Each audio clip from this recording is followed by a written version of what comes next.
Hello, welcome to Robyn's Roost. I'm Robyn Rasset, an independent Stampin' Up! Demonstrator in Minnesota. It's the final day of our series of the Wonder of the Season DSP cards. So let's just get started right away, and I'll share with you the cards that I've planned. Here's a quick look at the DSP if you haven't seen it yet. It's foiled on one side and it has two different colors. We've got the gold and the red. And it's like a old newsprint and newspaper advertising. And then on the other side it's black and white, and again it's the newsprint style paper. Super fun, hard to cut because you know, where do you start? But I've got half of it all chopped up now, so I'm getting a little bit more comfortable with the chopping. So I had a card planned and then realized that I would have to cut my sheets that I was showing you because I only had one more of this design. So this is one of the red foil ones, and I've added a piece of, it was actually some lovely lipstick foil, but red would work as well. And then this chocolate is a die cut from the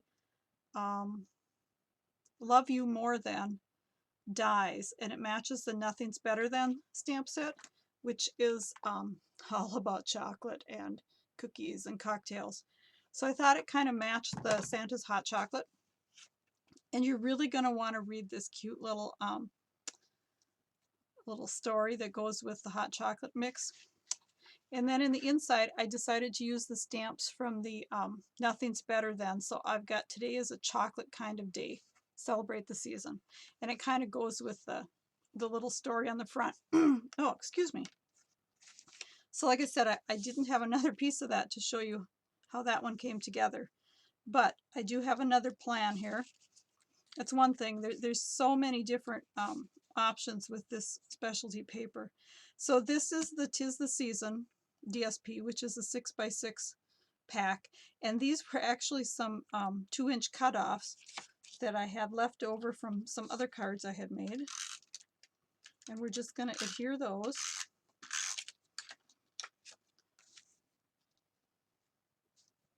So they should fit on here if I figured my math right.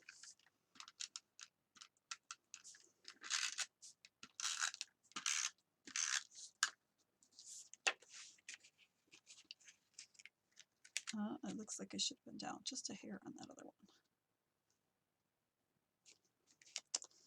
And I didn't rub it down, so hopefully we can still pick it up. Would you believe me if I said that this never happens other than when I have a camera turned on? Ha, ha, ha. I'd be lying if I said that. Okay. There. Then our next thing, I actually picked this piece. It's one of the gold ones, and it said, "We wish you a Merry Christmas." It was like a headline. And when I measured it, it wouldn't fit across my 5.5-inch card. So what I did is I cut off the "we" and then punched out a, looks like it's maybe a 1-inch circle. So I'm just going to adhere the "we" onto that cutout piece of that circle. And here's what I punched it out of, and I made a tag.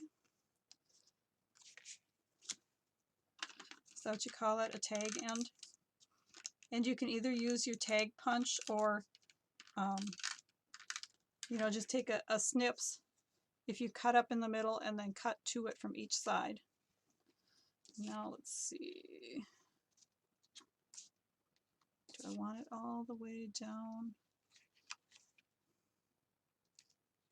Down to there. Okay. Wanted to make sure I didn't have the top showing there.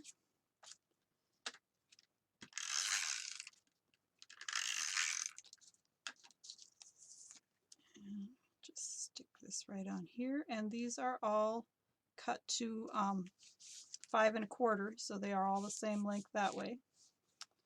And this one I just cut so that I could get the scrolly thing, and we're going to put the "we" right there.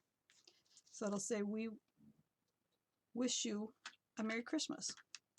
So we've got your greeting on the front already. Could put some ribbon on here if you wanted to,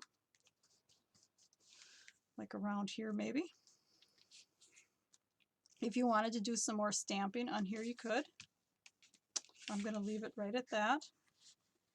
And then I have my Celebrate the Season stamp. And I could go with just about any color I wanted on this one because I've got the red, the green, the gold.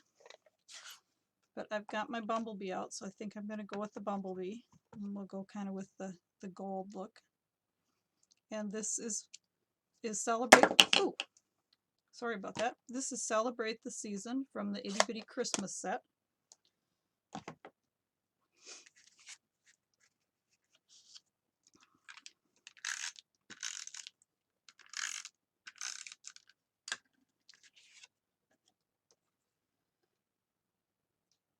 So I still have, gosh, I only used half of the paper for the cards that I showed you. And I still have a pile of scraps, and there's a few pieces that would be, center pieces, but a lot of pieces for doing the collage backgrounds. Plus, I have an entire half of the pack that I haven't touched at all. So you could get a lot of Christmas cards out of this pack of Designer Series paper just by cutting it up and using some of the bits, and then pulling in some other items that you have in your stamp room. So hope you've enjoyed this, and it's giving you some ideas. And get out there and make those Christmas cards, girls.